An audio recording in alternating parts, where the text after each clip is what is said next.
Evening, Avrami. How are you? Good evening. Okay. All good. We are slightly reduced numbers tonight. We've had several brachas excuses and things like that, but it's okay. We can catch up. We can catch up. So we're at you. We're at you Gimel on with base. But just before we go on to the new, which is a new sugya about Sefer Torah, very interesting stuff. Just before we go on to that, we said we just clarify the halacha on the previous bit we were learning. So we were learning the sugya of, we just completed the sugya of Godo Argod, which basically is a situation where, just to recap, you have someone who has a jointly owned property with someone, or whatever it is, anything, jointly owns something with someone else, and there's not what we call leis din chalukah, which means to say there's not enough of it to split it. You can't force them to split with you. You've got to be a minimum size. You're in a jointly owned garden. You can't turn around to the other guy and say, okay, well, I'll take this little patch and you take that little patch, because it's not viable. It's not viable. The land has to be big enough to be viable. If it's not viable, we saw machlokes in the Gemora between Rav Nachman and Rav Yehuda, whether you can force the other guy to basically say either you buy it or I'll buy it. So I'll sort of buy you out. Basically, can you force someone? And that's called godo ogod. You can sort of present it with an ultimatum and say, look, I really don't want anything to do with you anymore. I want to go our separate ways. I realize that I can't cut it in half because it's not viable to do that. But I'm basically going to say to you, listen, either you pay the money that it's worth or I'll pay. And the halacha is like Rabbi Yehuda, that you can do that. You can do that. So just to look up quickly, the halacha in Shulchan Aruch on this is in Kuf Ayin, where is it? Kuf Ayin Aleph Sivov. Kuf Ayin Aleph Sivov. Just good to see how this is kind of brought down in Shulchan Aruch. So the Shulchan Aruch says like this: one of the partners who says to his friend, with something which doesn't have a din chalukah, like we explained, or something that is impossible to split. Could go in shifcha. We discussed the case where they jointly own a maidservant, for example. You can't cut her in half. O kli, or a vessel. So he can say to him, if one of them says to the other, "Machali chelkacha, sell me your part, this amount of money. O knei mimeni chelki kashar hazeh." Or buy from me according to this price. Adinima is allowed to do that. And you force the one who is being claimed, right? Limkar lachavero, to sell to his friend, or liknos mimenu, or to purchase from him. And the Ramah says, afilu omar litin lo yaharbe yosem idomov, even if he says to give a lot more than it's worth, sarech hasheni liknos o limkar. The other one has to buy or to sell. That's very, very interesting. We saw machlokas in that in Toras, because basically, if you allow him to fix any price, he can always do it. The wealthier of the two will always be able to force the other guy, because he'll say, listen, no problem, I'm fixing the price, £10,000. Yeah, you pay it or I'll pay it. And the guy's never going to be able to pay it, so you know that you'll be able to win. If let's say the claimant doesn't want to buy, or he can't find with what to buy it with, he cannot force the other one to buy from him, even at the cheap rate, even at a low price. In other words, this idea only works if you actually can buy it yourself. That's the point. You demonstrate your ability. Yeah, you have to basically demonstrate your ability to pay for it, and then it's a valid. It's so amazing how it's so advanced in terms of this is exactly how contract law works right now. In what we go on, yeah, like what you can. I spent all of today on this. Yeah, drag and tag. So drag and tag is a legal concept which basically says I can drag you into the. So if we own a business together, yeah, and I want to sell and you don't, right, yeah, right. So what I have to do is generally in contracts is I have to set a price, right. Yeah. Yeah. Now that price has to be something which I can demonstrate. Yeah, it's either got a market value. Yes. Yeah, or that I have the funds with which to pay. Right. Yeah. Right. Now either then you have either a right to buy me. Right. And if you don't want to buy it, it's called dragging. I can drag your shares. Right. Yeah, to sell. Right. It's exactly the same. It's exactly. Yeah, that is exactly the same. Yeah. Fascinating. And it's interesting that's how it applies in contract law, because you couldn't do it nowadays, I don't think, in a jointly owned property. No, joint property definitely not. Yeah. In shares-based businesses. Yeah. There's a whole concept of over a certain threshold. Well, like if I own 75% of business, Yes. Yeah, I trigger what's called a drag. Right. Yeah, because you're a minority and I'm a majority. Right. So I can then drag you. That's right. Because you're in a stronger position. Yeah. Yes. That's right. I had heard of that. Yeah. Yeah. Amazing. Yeah. So that's exactly what he's saying. So it carries. He says, then he can't force him. Why can he not force him? Because the other one can say to him, I don't want to buy, I want to sell. Yeah. And you can't buy. So therefore it doesn't start. Therefore he says, you have two brothers, one who's wealthy and one who's poor. So the father left him a bathhouse or left him an olive press. And therefore, the problem arises as follows. Asan, we saw this. Asan ha'av liskar. If the father sort of created it for rental purposes, in other words, not for rental, for hiring it out. Exactly. Haschala emsa. Okay. As long as they want to continue that partnership, then it's fine. They can share it because they can just basically it makes money, and whatever money it makes, they split between them. The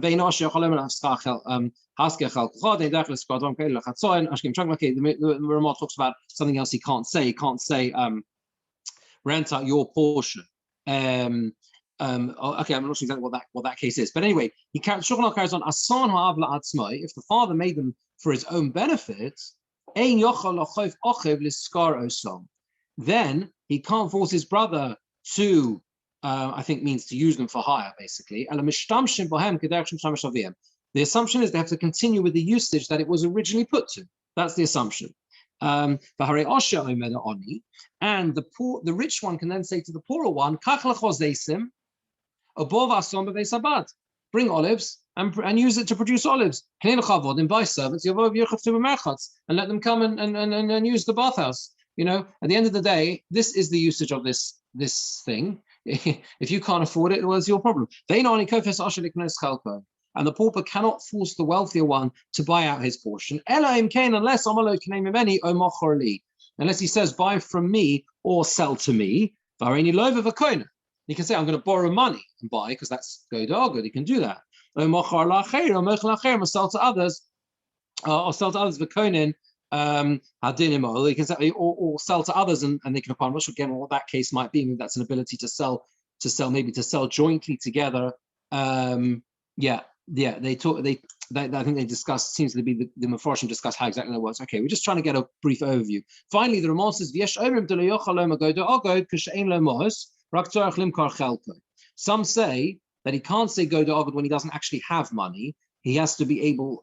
He would have to sell. And a person cannot say to his friend, buy it or I'll buy it. The go to Ogod less than its value. Because if you say, then always the wealthier one can always force the other one to sell it less than its value. So the Ramah at the end brings the other opinion. We saw there were two opinions in Tosfos, and at the end he brings that some say that you can't say to him less than it's basically you can't. This is really, we actually saw it where it was more than the value. This is interesting because this is the other way, less than the value, because let's say you have, again, with two partners where one is wealthier than the other, so there's an unequal balance. So if he's able to say to the other one, I'm going to fix a price much less than it's worth, yeah, so that's again unfair, because the wealthier will always be able to force the poorer guy to sell at a lower value. That makes sense? I don't know what's the lower value. Because he can't. If you've got the funds and you fix it at a low price, yeah, and you know the other guy cannot afford more, you game it because you know you can't afford more than that. Yes. He can't counter offer and say, well, actually, I'll buy it from you for more. For more. I think that's what it seems to mean. Yeah, you're stuck basically. You're stuck. Yeah. Which is why I don't understand why they haven't taken one step further and say you have to go to a mumcha or something like. Has to be an independent valuation. So that's what I think we saw. There is an opinion like that. I'm not sure whether or not. I'm not sure why it wasn't hold like that. Yeah. Because basically it's a deadlock provision that if you cannot agree. Yeah, you should go to someone to evaluate it. To a third party that's considered knowledgeable on the subject. Yes, that's what you would assume. That's what you would assume. And actually, Tosfos,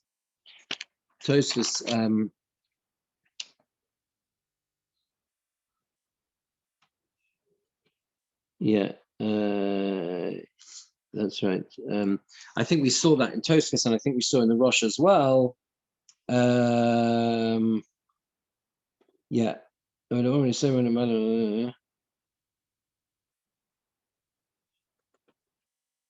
Yeah, they're basically, there are two of it. Yeah, the Rosh brings Yesh Mefoshim Shomin and Anachosim Bebeistim, which is exactly what you said. You evaluate them in Beistim.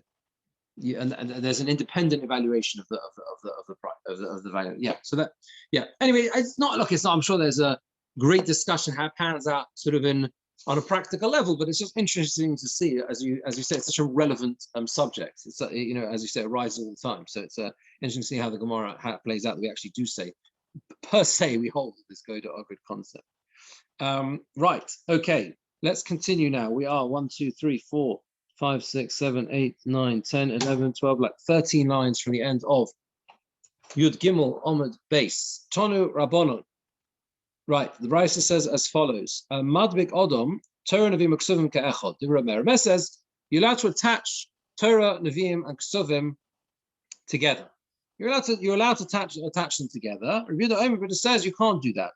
Torah b'fnei atzmon, Neviim b'fnei atzmon, Ksuvim b'fnei atzmon. He says you can't do that. You're not allowed to attach them all together. You have to have them in separate. You have to keep them separate. Torah by itself, the Neviim by itself, and the Ksuvim by itself. Yeah. And the Chacham says kol echad ve'echad b'fnei atzmon. Each individual sefer of the Neviim or the Ksuvim has to be individually bound. You can't bind them together. So we have to understand exactly why this is. Let's just see how the Gemara takes us. The Gemara carries on. Rav Yehuda says, Rav Yehuda said, Ma'aseh b'bitus ben Zonin. There was a story of bitus ben Zonin.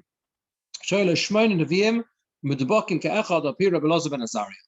He had 8 neviim that were bound together. That were bound together based on Rabbi Elazar ben Azariah. In other words, following a view of Rabbi Elazar ben Azariah, seem to have allowed this as well. Now there are a total of 8. That's how many there are. If you count up the number of neviim, you get to 8. Yeshua, Shoftim, Shmuel, Malachim, Yeshai, Yirmiyah, Yechezkel, and the Trei Osar, right? So that gets to 8.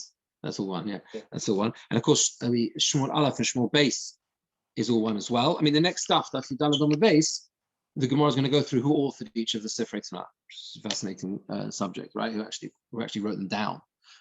So this is also going to be in the Gemara. But anyway, there are 8 in total. So it says he had 8 that he bound together based on Rabbi Elazar ben Azariah. But the Yesh Omrim or the Chacham Omrim, the Bach changes to Lo echad b'fnei atzmo. You only have one. There was only one. There was only echad b'fnei atzmo. It was only actually he had them only independently, and no, it wasn't 8 bound together. So in other words, he was following the Chacham. The Chacham is saying that's what he had, so it's no proof. Omar Rebbe says, Rebbe says there was a case when they brought in front of us Torah Neviim Ksuvim all bound together, and we said they were kosher. We said it was kosher. We said it was okay. So Rebbe says it's fine to have them all. Rebbe says it's fine to have them all together. Right, let's just see Rashi on this. We need to try and understand what exactly the machlokas here is.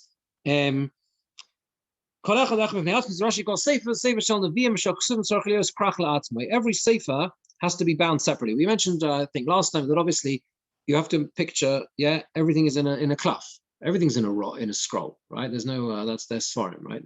So the question here is about binding together a scroll with Torah, Neviim, and Ksuvim in one, right? That's the shaila. So that's right. The Chacham say has to be each independent. There are 8 altogether. No, that's the next bit, right? So what's the reason for this? What's the reason? So basically, it seems to be. I mean, Tosfos here gives a pshat here. Let's just see this Tosfos. The Chachomim say or the Tanakhama, Reb Meir, they say, and Rebbe Rebbe holds of this as well, that it's not, there is no issue. There is no, the problem, the basic problem seems to do with the covet for the Sefer Torah, basically. Is it a lack of covet for a Sefer Torah to bind up together, Nevi'im and Ksuvim, which are of a lesser status of Kedusha? So the Rebbe says it's not an issue. It's not an issue, even though you're not allowed to put, and this is halacha, I believe, you can't put, let's say, Nevi'im on top of a Sefer Torah or whatever. Why not? Because it's disrespectful. Even so, they're bound together, it's okay. So the real question is, what's Rabbi Yehuda's opinion? Why does Rabbi Yehuda say that they have to be separate? So that's the Tosfos where it says Rabbi Yehuda, where it's still Maskal Rebbe. So Tosfos says, he says it's not because you're not allowed to put one on top of the other. That's not why he says it has to be everyone independently. We don't find the whole Issa is actually just putting them on top of a Sefer Torah. There's no problem with putting a Nevi'im on top of Ksuvim, right? So that can't be Rabbi Yehuda's logic. Because Rabbi Yehuda says everything has to be separate. Torah by itself, Nevi'im by itself, Ksuvim by itself. And then we had the third shitta, which was, who was the third opinion? Chachamim, who even say every individual sefer has to be by itself. Yeshaya has to be by itself. Yirmiyah has to be by itself. Yechezkel, right? Eloheinu time, says Tosfos. The reason is, it's in order that it shouldn't look like it's all one, that it's all the same, it's all Torah, or it's all Nevi'im. Just the Chachamim say that every Novi has to be by itself. It must be that in order that it doesn't all look like one Novi. That's what the Rashba. So the Rashba says, it's not necessarily the Rashba that we used to calling the Rashba, because there's different Rashbas. But anyway, the Tosfos is saying, which sheds, I think, this Tosfos sheds a whole new light on this Gemora. It's one of the classic examples of a very innocuous Gemora, but actually this Tosfos sheds a completely new light on it. There's a genuine concern. What's the concern? Yeah, confusion, or people not being aware of what exactly every different Sefer in Tanakh is. People saying, well, it's all really the same, and that it's the same level, and this one Moshe Rabbeinu said, this Yehoshua said, but it's all really one. So we're very concerned about confusion in terms of Sifrei Tanakh, and you can imagine, particularly, in the time of the Gemora as well, there would have been real concerns over people not being crystal clear on the independent veracity of each Sefer of Tanakh, where it stands, how it stands in terms of the order of Tanakh, right? You have to remember that there were other candidates around to be part of Tanakh. Yeah, right? They were called them Sfarim Chitzonim, right? The Apocrypha is known as, right? There were all sorts of there were other works out there that we hold were not written Baruch HaKodesh. The Chacham say, the Chazal, they were not part of, really Chazal, they were not part of the Chof Dalet Sifrei Tanakh, and they were excluded from Tanakh. But it's not like the sort of Sifrei Tanakh were, sort of existing, and there was nothing else floating around out there that might have books of the Maccabees and all sorts of other, what's it called, the Book of Jubilees, and there were all sorts of other. There's a whole big topic. What? So Esther, whether there were questions over Esther, questions over and others as well, and it was all established and brought down and explained why and what should exactly be part of the Sifrei Tanakh. But it's just interesting from the way Tosfos explains the Gemara that's really Rabbi Yehuda's concern. That you should be clear what's what, and we don't hold like that. We hold it's not a problem. We hold that you can bind them together. That specific concern doesn't exist, but that's how it is. Yeah. Okay. Let's carry on. Omar, right. Ben Chumash to Chumash al Torah Arbor Shittim. So everyone's going to go through a number of halachas that apply to a writing of a Sefer Torah. So the Gemara says that between each Chumash of a Sefer Torah, in Chumash al Torah Arbor Shittim, you have to leave 4 lines blank. If you look in a Sefer Torah, you'll see this. you will see, maybe they have pictures. Do they have pictures there? Maybe not. Sometimes they do. And basically, you look at it. For example, Parshas Vayechi, as far as I recall, actually ends on the top line of a column. Is that right, Avrami? I think it is, isn't it?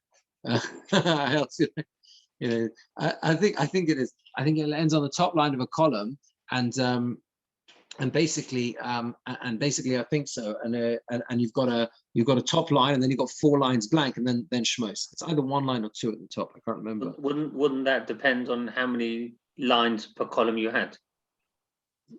Yes, because different Torahs have different numbers of lines. Yes, and I'm assuming as we have our Sifrei Torah now, which are pretty much new ones that are written are pretty much fixed. You know, they're a fixed format nowadays. You are right, Rabbi. Am I? Yeah. Oh, Vayechi, you learn Vayechi, don't you, Jeremy? Yes. And the very last line of the whole Sefer Bereshis is single. That's right. I thought so. Thank you for that. Yes, it's a single line at the top. And therefore you've got 4 lines. You count 4 lines after that, and then Shmos begins. Have they got a picture in there? Not really. Not really. Picture of a Sefer Torah. Yeah. Oh, that's the next bit about the measuring the circumference. Okay, yeah. Got the current art scroll competition here. Okay, right. So now the thing is like this: is that he says kol novi v'novi. Similarly, between each sefer of the Nevi'im, there's also 4 lines. But Shel Shnei Mosar Gimel Shittim, but the books of the Treyosar, there is just 3 lines. There is only 3 lines. That might be in order to make a distinction. In order to make a distinction, because they're really one sefer, the Treyosar. The Gemara talks about later on. The Gemara is going to talk about why it is that the Treyosar, as they're known as the 12 minor prophets, you know, why do they end up being put together? Basically, it was a practical reason, because they would be lost. You know, when you have something so short, like Sefer Yonah or something, right? It's like 4 lane on Yom Kippur afternoon, right? You keep it as a separate Sefer, you know, especially if you hold they have to all be bound independently, it's very easy for them to get lost, right? Yeah, so that's how it is. Anyway, there are only 3, there are 3 lines between each Sefer of the Treyosar. And you finish off at the bottom, and you begin at the top. You begin at the top. What does that mean? So let's see Rashi on that. Rashi says,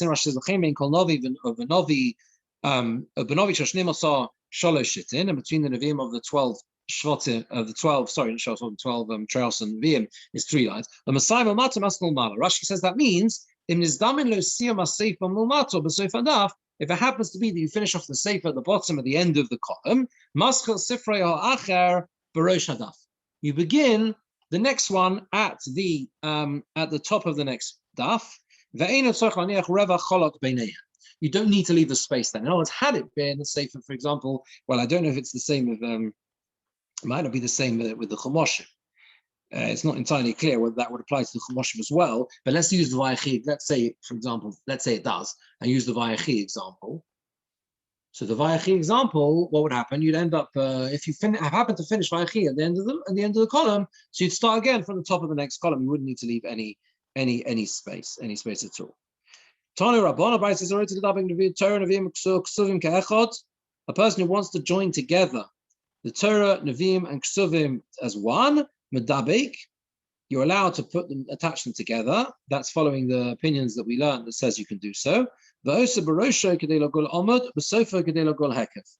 you have to do is you have to leave at the beginning in order to wrap around the pole, right? It's Chaim, yeah. But Besofa in the end, to roll around the whole thing. What does that tell you? You can't have them on top of each Kind other. of top of each other. What? So the tip shouldn't be on top of. Well, it will be, won't it?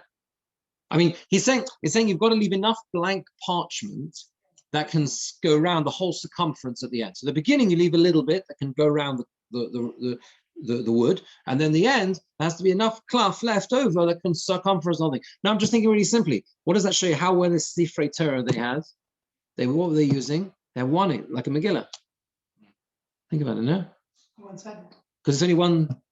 Yeah, there's one like we have in Megillas. What? There's 1/8 Chaim. There wasn't a second. Yeah. There wasn't a second one. Basically, like we have Hamagillas. Now we'll see later on. It's not so simple about rolling, but this certainly seems to imply that they were using Sephorim like that. Whether they were lady from not, I don't know. I think Rashi makes this clear. Yeah, let's just finish the brisa first. We'll see Rashi in a second. The same thing as we said before. You begin at the bottom. You can end at the bottom and begin at the top without leaving a space if that's the way it works out. In the next top of the next Omer, and if you're going to cut it, you can cut it. What does that mean? If you're going to cut it, you can cut it. Hachigam is what it's saying. Because if you were going to cut, then you could cut, right? It means to say that you begin at the top and you don't leave space. Why? So that if someone came to divide up the Nevi'im and the Ksuvim and they wanted to separate out Yeshaya, Yirmiyah, Yechezkel, or whatever it was, you wouldn't have a blank space at the top of the column. Basically, if you're going to bind your Sifrei, your Tanakh together, your ancient, huge roll of Tanakh together, you want to make sure that it is separable. It will later on be divisible. And if you end up leaving a bit of blank space at the top of a column, let's say at the beginning of Yeshaya, then you're never going to be able to split them, right? Because you're not going to want to have blank space at the top, basically. Isn't it saying that you'd have to finish every sefer? You have to start every sefer at the beginning of the next column. It does seem to say that, doesn't it? You finish at the bottom and you start at the top. So wherever you finish. You need to, in other words. Yeah, you're right. That's what it seems to say. If you're binding them together, yeah. So it's not like Chumoshim, because Chumoshim you're going to keep as well. Exactly, you're going to keep it as well. You're not going to split it up. You're not allowed to, maybe even. I don't know. But here we're talking about where you are. You're binding a whole Sifrei Tanakh together, where you may well want to split up your different Sforim in Tanakh. So that situation, then you want to make sure there's the ability to do so. Yeah. Yeah. Okay. So yeah. Okay, let's see Rashi. Rashi says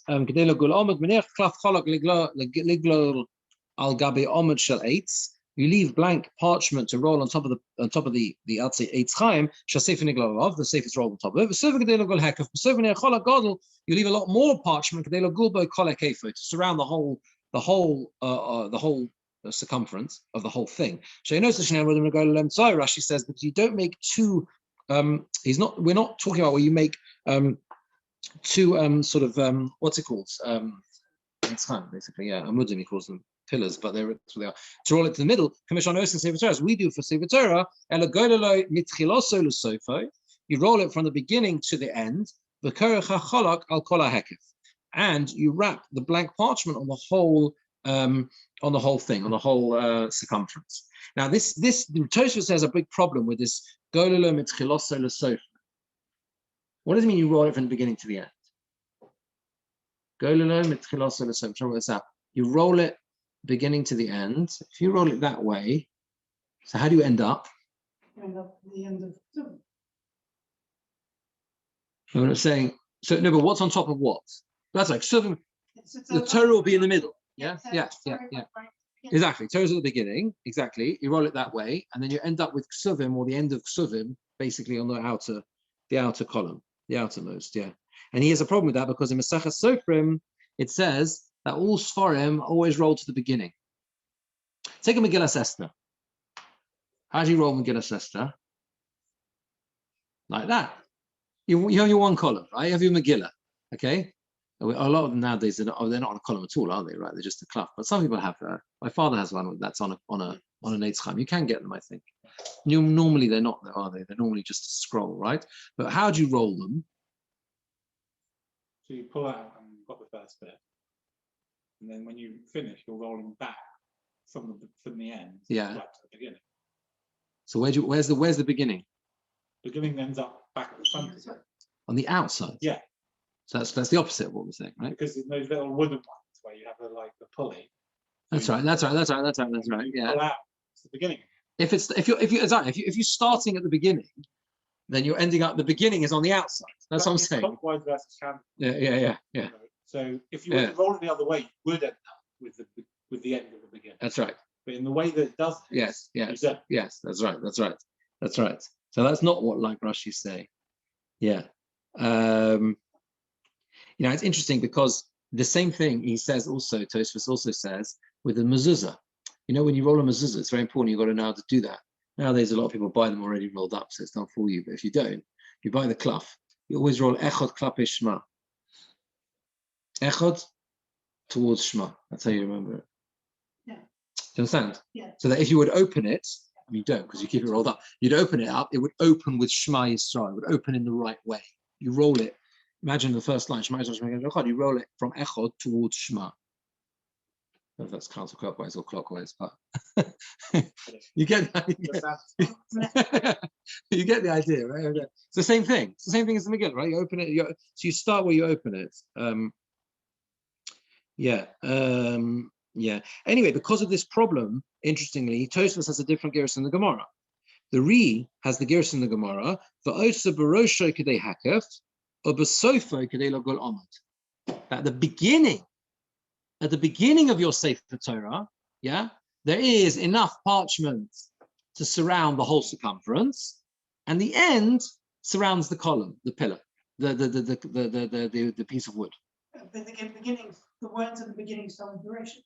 Yeah, so it means basically like this: you have your again. It's not empty space. You have your empty space at the beginning, and that goes over the whole thing. And when you would open it, it's all rolled up.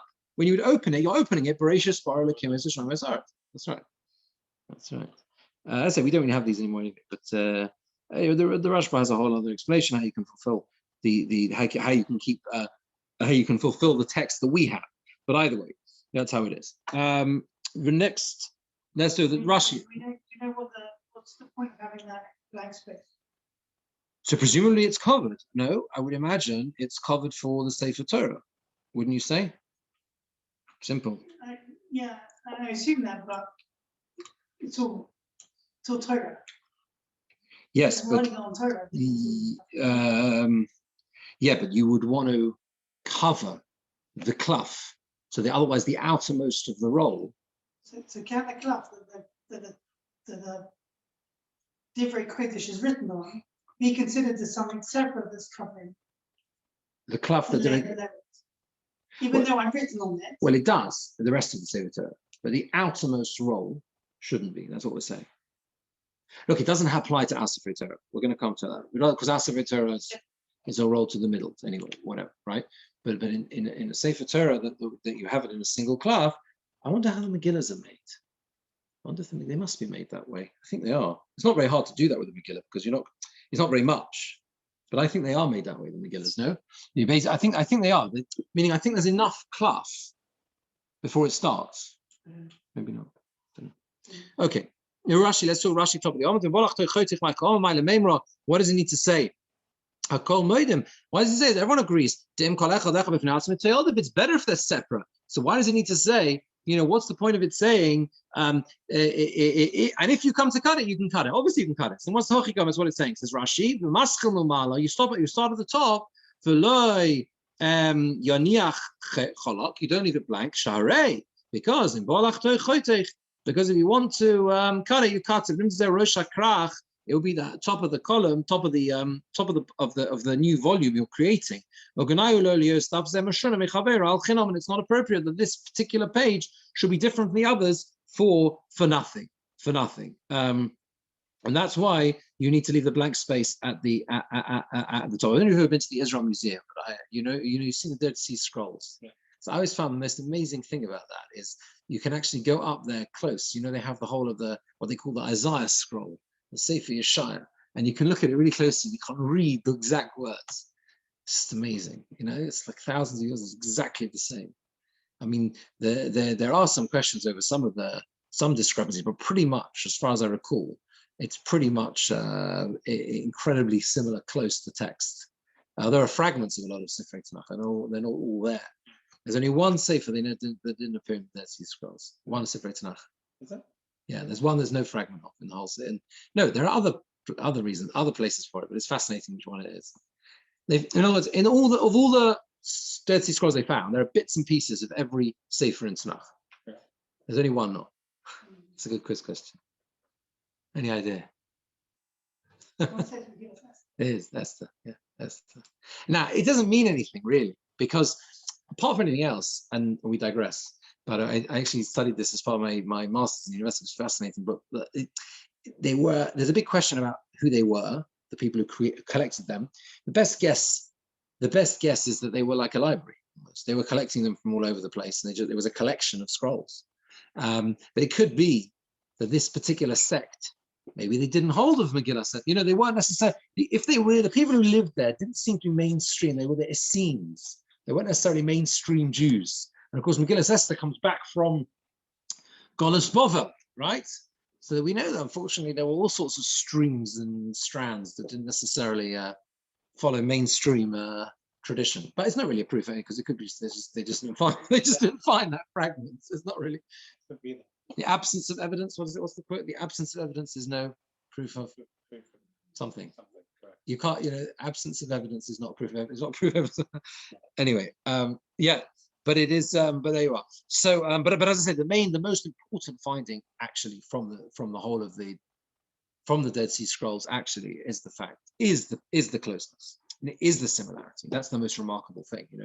How the text has been preserved. Isn't that like an opinion that these are finding discrepancies we find could be because they were for sure, absolutely. It's not even a question. Meaning, even if there were discrepancies, it wouldn't be strange in the sense that we know there were all sorts of things flying around, like there was Swarm Chitsonium and all sorts of, what we call the Masorah, and the text that was accepted as the Masoretic text, by definition implies that there might have been other things going around. We know the Samaritans had their own version, which is quite a bit different, right?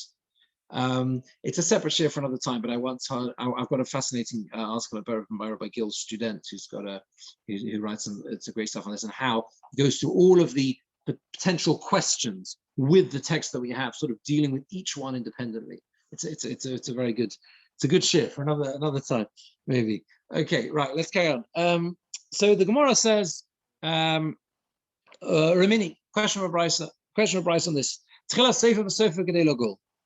Yeah, the beginning of the Sefer and the end is in order to roll. So that implies that there's the same amount at the beginning and the end in terms of how much you leave in order to roll. So what's Kadelo Gulmai? To roll what? If you're leaving enough blank to roll to cover the Eitz Chaim Kasha Heket, right? Then it's a problem on which where we said you need enough to cover the whole circumference. If it's enough to cover the circumference, Kasha you got a problem with enough to cover the Eitz Chaim. So it can't be the same. Basically, you read it Litzdodin, which means to say Tzadis means a side. So in other words, you basically distinguish between the two cases. And even though it says you need to leave enough in the beginning and the end to roll or to cover, right? It doesn't mean the same. One is to cover the Omid, and one is to cover the whole circumference. Rav Asher says, no, Kitani b'Sefer Torah. This brisa is talking about a Sefer Torah. Now the Gemara brings the distinction between someone, previously we were talking about someone who is making their own Sefer Tanakh, which they would do in one roll on one Eitz Chaim. Here we're talking about a Sefer Torah, like we have. Sefer Torah is different. It's good. The sign of the Bible says, all Sfarim are rolled from the beginning to the end. That's a problem with that Tosfos, isn't it? Because this one goes from the beginning to the end. From the beginning, you must deal with that. Yeah, that's right. That's part of his question. Sefer. Yeah, he's bringing a problem there from the Masechah Sofrim, which says differently. Yeah. Anyway, here it says, all Sfarim are rolled from the beginning to the end. The Sefer Torah nigla le'emtso iso, and the Sefer Torah is rolled to the middle. The Sefer Torah is rolled to the middle. Yeah.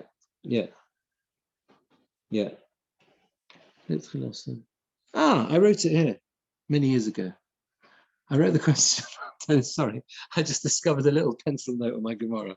Because Tosfos, we didn't do it inside, but I said to you, Tosfos says that you roll from the end to the beginning, like I said with the mezuzah, you go from Echad to Shema, and how we have Megillas and things like that. and he brings a whole thing of that, and he brings Maseches Sofrim, which is the main source from the Mishnah of Brisa, or whatever, that deals with the halachas of the Sefer Torah. It says that. So I wrote on the side that here it seems to say that you do the opposite. On the Sofrim, from the beginning to the end. Anyway, I wrote here that the Rosh and others say that the Re had the Girsa, Litchiloson. They had different. It seems that he had a different Girsa in this Gemora as well, different text in this Gemora as well, that it was rolled to the beginning. Anyway, here we see he says that you're rolled from the beginning to the end. The Sefer Torah Niglalem Iso, but a Sefer Torah is rolled to the middle. You got two scrolls, two rolls, two handles, two atzichem. And you make an amud on either side. Lezer Tzadok says, Kacho you kosvei Sefarim Shabirushalayim Oisin Lesifrehem. Those who wrote Sefarim to Yerushalayim, in Yerushalayim, that is how they used to make their Sifrei Torah. They would roll them to the middle. Now Rashi, let's just see Rashi Kedei Logol, fourth line down. Implies that we think at least it's giving one measurement at the beginning and the end. That can't be. And we said that's what the Anshe Yerushalayim used to do. Lesifreyan, to their Sifrei Torah. The Sifrei Torah, they used to roll them in such a way they used to make sure they had an Amud at the beginning and an Amud at the end. I think it's interesting that the Gemara brings Rabbi Lezer Rabbi Tzadok has to say that the Kosvei Sfarim Shabi Yerushalayim used to do that. Again, it's like a little. It's clear it wasn't like everyone was doing it, right? They must have sort of prove, those who knew what they were doing almost. He's like saying, listen, go to Yerushalayim, look at the Sofrim there. Like nowadays, it's a no-brainer, right? No one's going to produce a Sefer Torah that doesn't have two Chaim. It's like the Aleph base of it, right? Writing a Sefer Torah. But obviously, the Gemara says, that's what they used to do in Yerushalayim. So it wasn't as it wasn't necessarily as consistent as it is now. And the Gemara has to prove and tell and say what the right thing to do is. Yeah, okay. Right, now the Gemara goes on to another halacha about a Sefer Torah. Tonu Rabbanon. Eino sin Sefer Torah la'archa yosel ha'kefoi v'lo ha'kefoi yosel ha'archa. So this is very interesting halacha because it's very difficult to do this. You cannot make a Sefer Torah whether the height of the Sefer Torah, so the Orach, cannot be greater than the circumference. That was your picture in the Koran, right? You can't. If you measure the circumference of the whole thing, it cannot be that is greater than the length. And the circumference should not be greater than the height. Now, if you think about it, it's very, very difficult to do that. Rashi says, you have to measure the writing according to the thickness of the parchment, so that when you finish your whole Sefer Torah, a string going around the thickness of the whole Sefer will be kamidas archai, the same as the length. If you took a string and you put the string around the circumference of the whole Sefer Torah, I presume that means when it's rolled to the beginning or the end, I would say, I imagine, that would be the same, that string would be the same as the height of the cloth. And the only way you can do that is by knowing the thickness of your cloth, because that's the variable, isn't it? Even if a sofa writes the same way every time, not necessarily the parchment is not necessarily always going to be exactly the same thickness. So it's quite a difficult thing to do. Shalos Rebbe, they asked. You're saying if I take a piece of string and I wrap it around the whole Sefer Torah, right? Yeah. That length can't be greater than the height. That's right. That length should be the same as the height of the cloth. It's not an easy thing to do. And we'll see. The Gemara explains it's not easy. Shalos Rebbe, they asked Rebbe, Shir Sefer Torah B'kama. So they asked him, how high should a Sefer Torah be? What's the height? Amalei said to him, B'gvil Shisha, with a gvil, it has to be 6 tefachim high. A gvil which is very thick, and it's got a very large circumference, basically. So you need 6 tefachim. You need to make sure that the height of the cloth is 6 tefachim high. That's not very high. How much is 6 tefachim? That's just quite a bit. Okay. So anyway, so in order that's how it works. In order to that the circumference is the same as the height. So he said that. He said Bigvil Shisha, Biklaf Bakama. How much is Klaf? Eini Yodea. He says, I don't know. I don't know. I don't know. He doesn't know how much the Klaf is. Yeah. There's a whole thing about, there are different types of parchment we use. Tosfos says that the Gevil is basically it is the non manipulated or processed leather, right? They just remove the hair and write on it, on the side of the hair. And he says that's why Gevil is called, basically Gevil is something which is not, which hasn't been finished. So we had much earlier, right at the beginning, on Daf Gimel Amud Aleph, we had Gevil was one of the stones mentioned in the very first Mishnah. The Mishnah, different types of bricks and stones, and when they make a mechitza in the courtyard, remember? So Gevil, we said each one gives 3 tefachim. What is Gevil? Gevil is unfinished stones. They have bits sticking out of them. So Gevil is something unfinished, basically unfinished parchment. Yeah. Now, this is good to know, just general knowledge. He goes on to say that sometimes what they would do is they would actually divide this unfinished cloth leather into 2, split it in 2. Okay, and the part that's next to the hair, towards the hair of the animal, as opposed to the flat inside the flesh, that's called cloth, and the side that is towards the inside of the animal, that's called duchsustus, which is a great word, and it means mokum bosso. Duchsustus means the place of the flesh. He says in Lashon Modai they call bosso sustus, and duch means place, like duch ploni, and the halacha is that you write on the cloth part facing the flesh, facing the bossa, because you split it in half, but which side you write on. And you write on the duchsustus towards the hair. Yeah, and both on the place where you've cut. That's the point, is you place on the cut, because that's a better place to write. Tosfos says that our clothim have a din cloth and not a din of duchsustus, and that's why I write tefillin on them, because tefillin you can't write on duchsustus, you have to write on cloth. Anyway, the point is that he says, I don't know how much it is with cloth. Rav Huna cost of Shivin Sifrei Deraisa. Rav Huna wrote 70 Sifrei Torah. V'lo yisramele elochat. Now, it only happened once that he managed to get it right, that the circumference was the same as the height. So you see, it's very difficult. Rav Acha bar Yaakov kosav chada moshchei deigle v'yisramele. Rav Acha Yaakov wrote it once on the calf leather, v'yisramele, and it worked.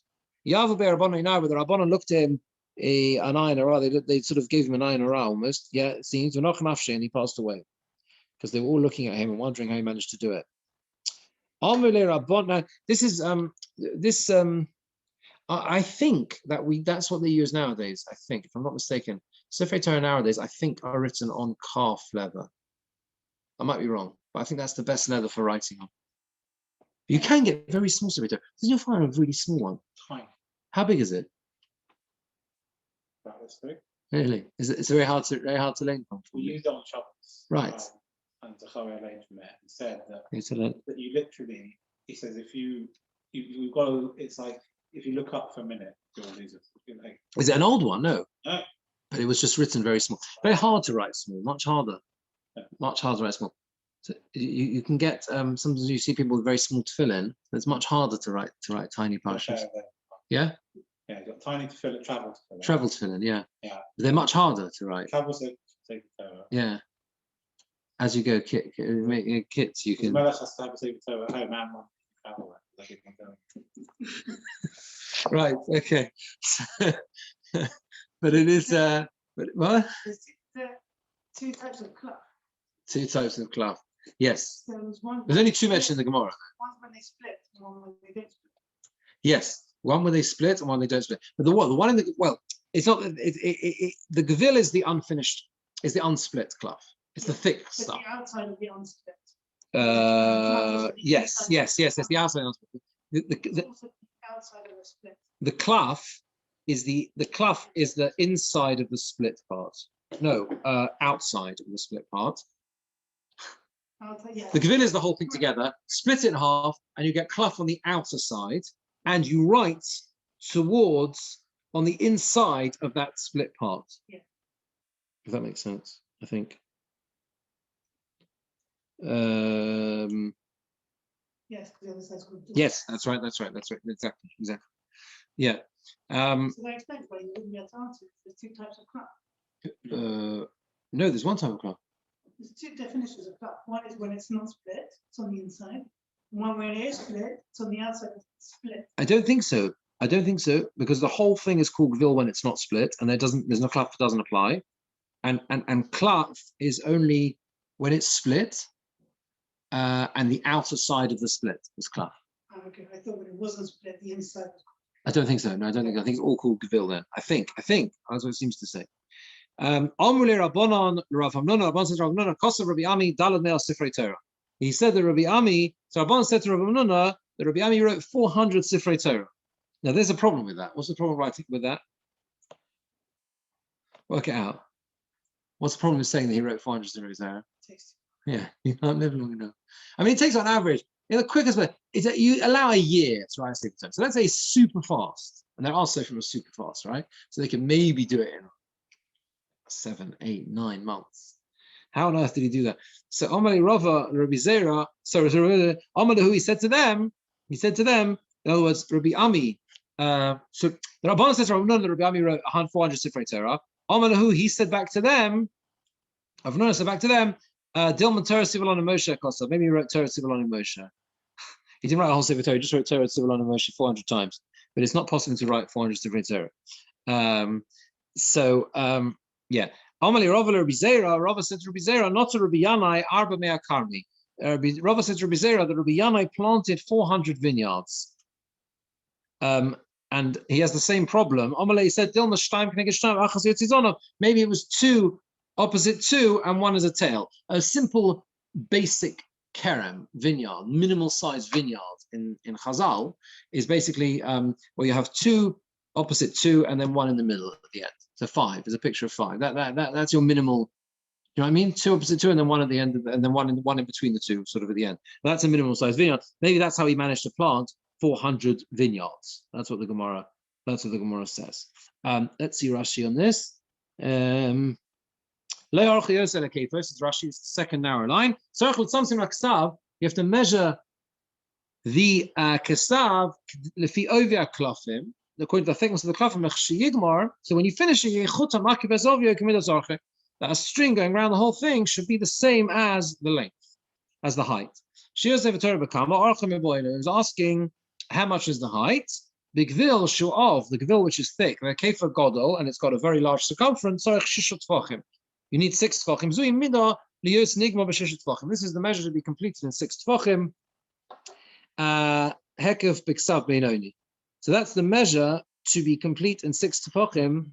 The hekef, the kind of like you need a 6 tefachim height in order that you will end up with a 6 tefach circumference with average size writing. That's what we're saying. Because it's quite thick, you have to make sure it's that high so that it will that's how it will work out. But it didn't happen to him that he got the height the same as the circumference. Isramile and Rav Huna and Rav Yaakov, he wrote 1 on a calf skin, we said, and it worked. The height like the circumference. And then we talked about the one who wrote that Rabbi Ami wrote 400 Sifrei Torah, and he said it can't be. Dilma Torah Sivalon Moshe Kosav 400 times. Aval Arba Mea Sefarim, but 400 Sifrei Torahs lo Kosav. He couldn't have written. De'ein Panai la'adam echad lechtov kolehai. Because no person can write that many. No one can write that many. Shtaim keneged shtaim, 2 opposite 2. Shtei gefanim keneged shtaim. Rashi says 2 vines opposite another 2. Ve'echad yotzizonov, and 1 in the middle is like a tail. V'kach kori kerem. This is considered a vineyard regarding coming back from the battle. In Masechah Sota. In Masechah Sota, it says, there it talks about what we say in Parashat Shoftim, who gets to come back. Shoftim? Yeah, it's in Shoftim. Who gets to come back from, he doesn't fight the war if he's left a kerem, not a kerem below chilala. He hasn't dedicated the kerem. The vineyards, he comes back, that's the minimal size of a kerem. 5 vines, five vines, yeah. It's interesting. Tosfos says that the Omer Rabbeinu Tam, where it says Dilma, The Oso Posuk, that Posuk of Torah Tzivolanu, Kori Torah. That is called the Torah. The Omar, Gimel the Sukkah. Kotan Ayudea the Daber, Kotan, a child who knows how to speak, Oviv Melamdo Torah. His father teaches him Torah. My Torah. What is Torah? Torah Tzivolanu Moshe. So that's what it means when it says he wrote the Torah. There's obviously a message here, that the idea being that although you have the whole Sefer Torah, on a basic fundamental root level, what can the Torah be distilled into? It's that posuk, and that's why that's the first posuk you teach a child. Torah Tzivolanu Moshe Merosha Kilas Yaakov. It's interesting because I think my hinted Torah, given that it's like intended to be a shape. That's interesting. Yeah, except the point is, I think that if you believe that it's Torah Tzivolanu Moshe, then everything comes. And also, I think Rav Hirsch is a big thing about this. Merosha, that's the point. Merosha Kilas Yaakov, right? It's an inheritance. Unless you fundamentally, why is it you teach a child that posuk? Because the message you want the child to take away, right? Is that it's his inheritance. It doesn't belong to anyone else. It belongs to him.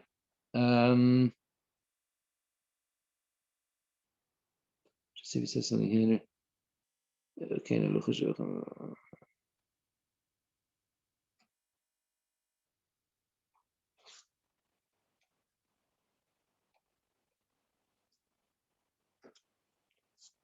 yeah.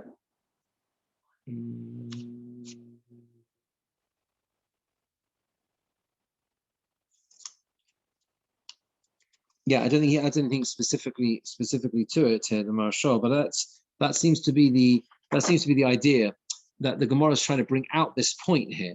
He says, Rabbanan said to Rabbanan, Kosarami Adalmi Asifrei Torah, Amalu, he said to them, Dilma Torah Tzilana Moshe Kosar. It's not, what's the purpose of that dialogue? What are we learning from it, right? We're learning on a fundamental level, Rabbi Ami's point, right? Rabbi Hamnuna, so the Rabbanan's point to Rav Hamnuna, or no, it's really his response, or we learn from the whole thing. They all seem to agree in the end that he didn't write 400 Sefer Torah. He wrote Torah Tzivolanu Moshe 400 times, but that is a Sefer Torah. Because if you understand the message of Torah Tzivolanu Moshe, it is like you've written 400 Sefer Torah. That's the point. Now the next Gemora is going to go through a whole long brisa asking a question on this issue of the rolling of the Sefer Torah. Effectively, I think this idea that the Sefer Torah has to be a circumference of 6 tefachim. With Gavil, it's going to ask a long question on it from the Sefer Torah that was placed in the Aron, right? I'm not going to begin this brisa now because it's a very, very long piece. So he goes on on to the next page. The question's not till the top of the next onwards. So Mitzvah Hashem, we will continue that next time. Okay. Thank Have you. a good evening. Okay. Shkoyach. Okay. Bye.